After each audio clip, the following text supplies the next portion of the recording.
For any woman going through a divorce right now, my heart goes out to you because I know you're deep in the trenches and experiencing pain that you never thought you'd even imagine. And really what this video is about today is to provide you with a message of hope, to help you to realize that there is light on this journey of darkness right now. So what I'm going to do now is I'm going to explain to you 4 steps that you really want to engage in to make sure that you go through this process with as much grace and with as much healing as you possibly can experience during an extremely difficult time. And for those of you who are still wanting to save the marriage, even if you are going through the divorce process, to help you to be able to navigate the situation in the best way possible. Now the first step you want to engage in is to really focus on your own internal healing. See, I know the temptation is going to be to want to work on the marriage, to work on him, to try and get him to change, to get him to realize that he's making a huge mistake. And I get that, and that's very normal to be in that place. But the truth is you can't control him. You see, a lot of things have happened along the way, along the journey in terms of your marriage, whether it be in the last 5, 10, 15, 20 years, whatever it is. A lot of things have happened up to this point.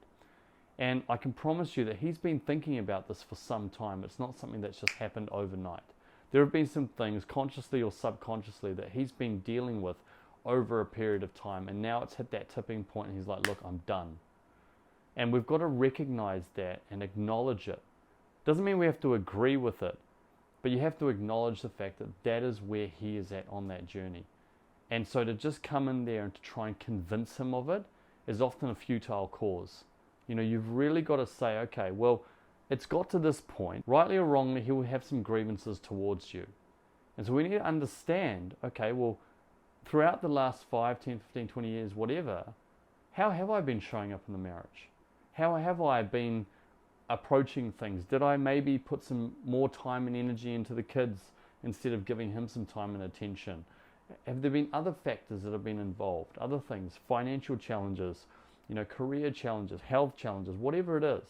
And by taking the time to look at all of this stuff, it helps us to identify what are some areas at which we can improve in as people. Not for him, but for you.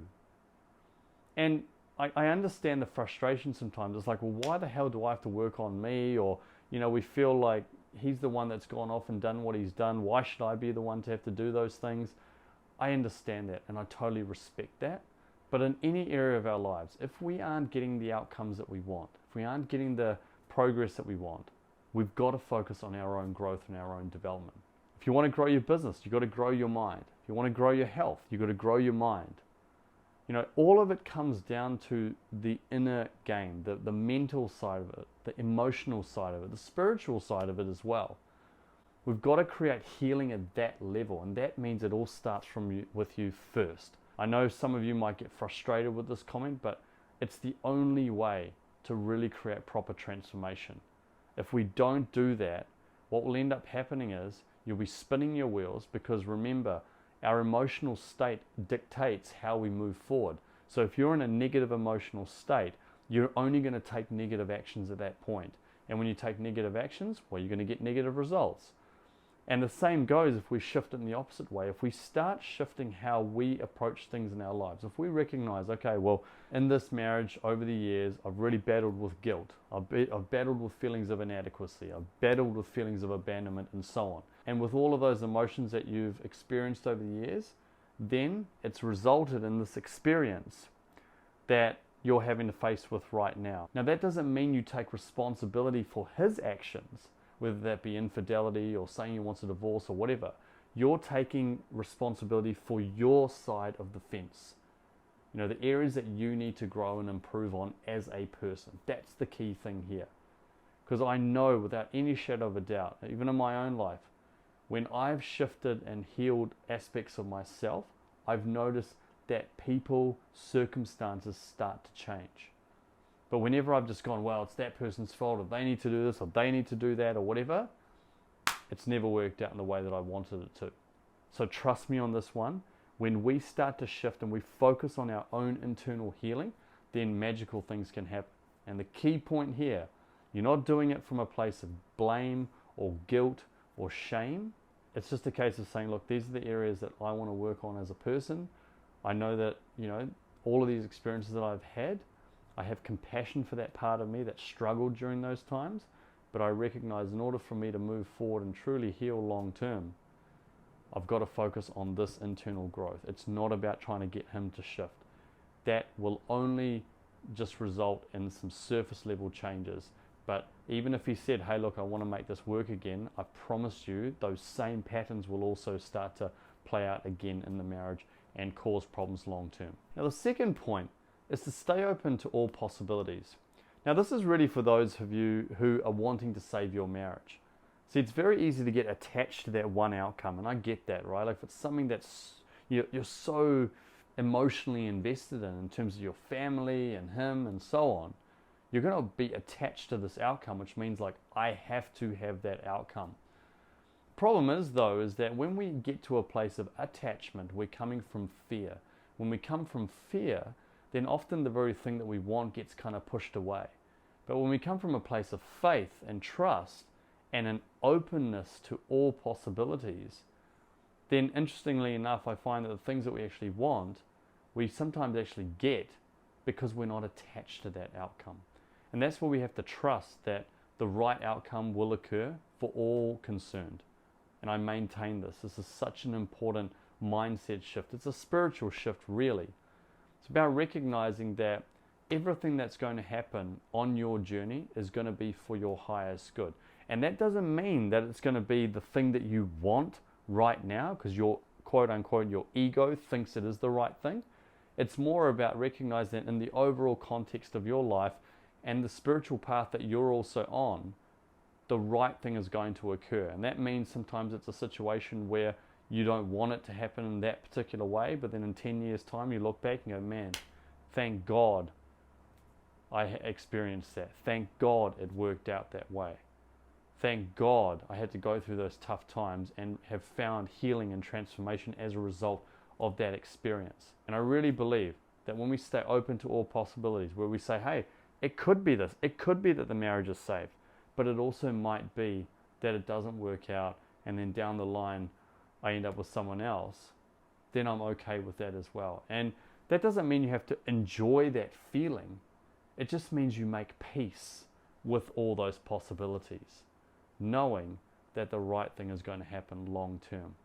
And I promise you, when you get to that place, and I can tell you right now, when I think about all the clients that have been able to help save their marriage, they've all got to a place where it was like, worst case scenario, if it works out, great. If it doesn't, I'm going to be okay.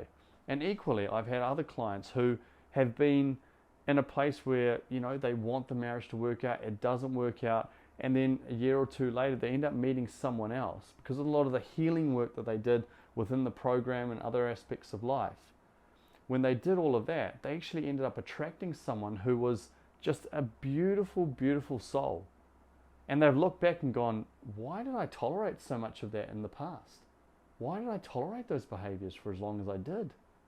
And often we need that experience to come out of it and go, sheesh, that was, you know, I was struggling in that time, but look at me now. This is amazing. So staying open to all possibilities is really important because I want you to know you're going to be okay. It's very, very important that you know that you're going to be okay. At the moment, you're in the fire, you're in the trenches, and I get that. But you're going to come out of it, and you're going to heal. On the proviso, though, that you do the work, that you really focus on your own growth and your own healing, that you also take the time to understand his world as well, and you understand the whole picture. And if you do that, I promise you in the long run, things are going to work out magnificently for all concerned. Now, the third point I want to make is to remember that miracles do happen. Now, I don't want this to be misconstrued in any way, saying that, you know, the exact outcome that we want right now, which is I want to save this marriage, can happen for every single person, because naturally there are complexities to marriages. There have been different experiences, different ways in which people have communicated, different ways in which people have acted over the course of their marriage, and so on. So there's a lot of complexities to it. But I tell you right now, I've had clients who have gone through the divorce process and then have ended up reconciling after that. I've got clients who, as I said before, have resulted in, you know, huge healing in the long run and have ended up attracting someone who is the most beautiful fit for them long term. And especially if they were with a narcissist or a sociopath or whatever, they've realized, my goodness, like, look at the healing that I've experienced. I never thought that that was even possible. So you've got to remember that miracles absolutely can happen. And part of the miracle is about recognizing that a shift in perception and a shift in thinking, that is the miracle. That's magic. That's amazing when we can do that. When we look at someone and we feel anger towards them, and we can create a shift in our thinking and our emotions to feel nothing but compassion and love and empathy for them, that's a miracle. And we have to remember that. It's a beautiful thing when you can do that.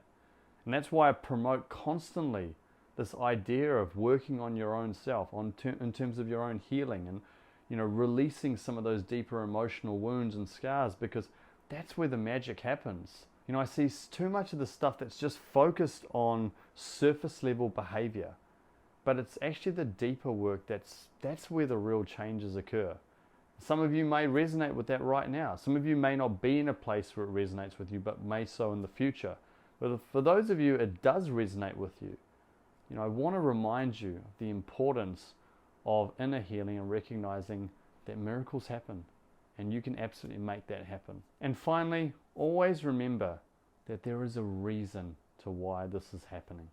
I know some of you might be a little bit triggered by this, and I get that. I know sure as hell whenever I've had some difficult times and people have told me, oh look, there's a reason why this is all happening, blah, blah, blah. Like, sometimes used to trigger me a lot. And I absolutely empathize with that. But I want you to remember that there is always a reason why these things have happened. Nothing is by chance. These things that come into our lives, I really believe that we've drawn them in on some level. And that's not to say that you're a bad person or, that it's all your fault or anything like that. But we've attracted these experiences into our lives to force us to grow, to heal, and to work on things within ourselves. And for those of you who might be a little bit challenged by this idea, let's think about some of these extreme examples, like a Viktor Frankl, who was an Auschwitz survivor in the Holocaust time. I mean, the most horrific experience in history of the world, probably. And how could he find meaning and purpose through this experience?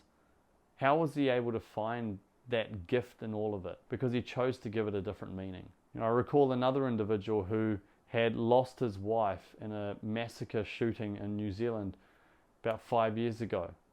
And he got up on stage and he said, I choose to send nothing but love to this man. And that's the guy that actually killed his wife.